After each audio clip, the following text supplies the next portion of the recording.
بص، لو انت بتخاف من الحسد او محسود او في ناس عينيها مش كويسة في حياتك، دلوقتي هقولك في الفيديو ازاي تتخلص من الحسد ده نهائيا مدى الحياة. وده بجد مش هزار. اول حاجة، لو انت مثلا اشتريت موبايل جديد، الموبايل ده ب100,000 جنيه، اغلى موبايل في العالم، وحد من اللي انت بتقول عليه ان هو عينه وحشة مسك الموبايل ولعب فيه وقال لك اه يا عم تمام الله يسهلك، بعد كده ادالك الموبايل تاني وانت الموبايل اخدته بالليل او بعد ما مشي لقيت الموبايل باظ، انت على طول بتقول الواد ده ضربه عين والواد ده عينه وحشه وان انت اتحسدت. بص، الحقيقه هو مش كده خالص. الحقيقه ان الحسد بيبقى سببه الرئيسي هو انت السبب في الحسد. ليه؟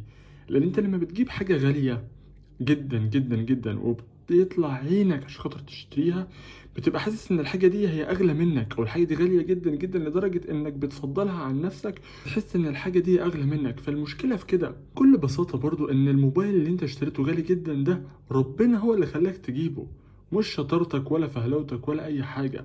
فربنا زي ما ادالك القدرة والبركة انك تشتري موبايل ب100,000 جنيه، يقدر يخليك تشتري 10 موبايلات و100 موبايل زيه تاني بالظبط، لان الخير اللي عند ربنا عمره ما بيخلص. بس الفكرة ان انت بتفضل قلقان وخايف ومش واثق في ربنا انه هيحافظ لك على الموبايل ده او هيديلك غيره مثلا، فبتبقى على طول خايف وقلقان ومقدس الموبايل ده او مقدس الحاجة دي، وان الناس اللي عينهم وحشة في نظرك انت على طول هيضروك وان انت شخص محسود.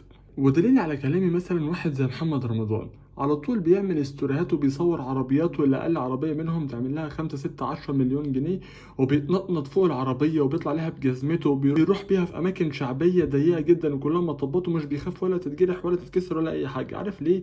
لأن هو عارف إن العربيات دي كلها مهما كانت غالية فهي في الأصل ملهاش قيمة قدامه، وإن هو اللي مشتري العربيات دي ويقدر يشتري غيرها 100، وإن ربنا هو اللي اداله البركة والخير إن هو يشتري العربيات دي.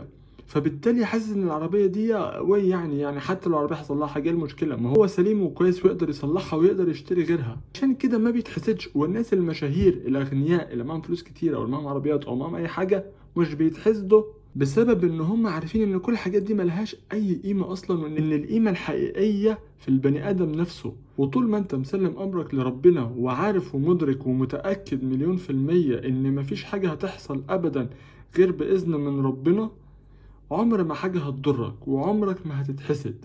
فصدقني، لو انت مشتري موبايل غالي جدا مش انت الوحيد اللي مشتريه في العالم كله. لو انت مشتري عربية غالية جدا مش انت الوحيد اللي مشتري عربية غالية في العالم كله. وان في ناس معاها عربيات اغلى واكبر واحدث مليون مرة من العربية بتاعتك. في ناس معاها موبايلات اكتر بكتير واحدث بكتير من الموبايل اللي انت جايبه. لو انت شخص مرتبط او خاطب، صدقني صدقني صدقني مفيش حد شاغل دماغه بيك، لان انت مش خاطب مارلين مونرو عشان كل الناس تبص لك في العلاقه دي لغايه ما تبوظ.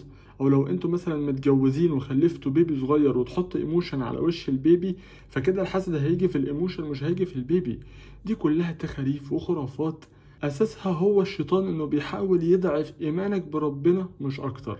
عشان كده لو عايز تتخلص من الحسد نهائيا بجد، ما تديش قيمة كبيرة قوي للشيء اللي معاك. خليك متأكد انك زي ما اشتريت هتشتري 1000 غيرها عادي جدا. مفيش حد بيتمنى لك الشر، او حتى لو حد بيتمنى لك الشر وبيتمنى ان موبايلك او عربيتك او علاقتك او حياتك تبوظ، فخليك متأكد ان مفيش اي حاجة هتحصل غير بإذن من ربنا الأول.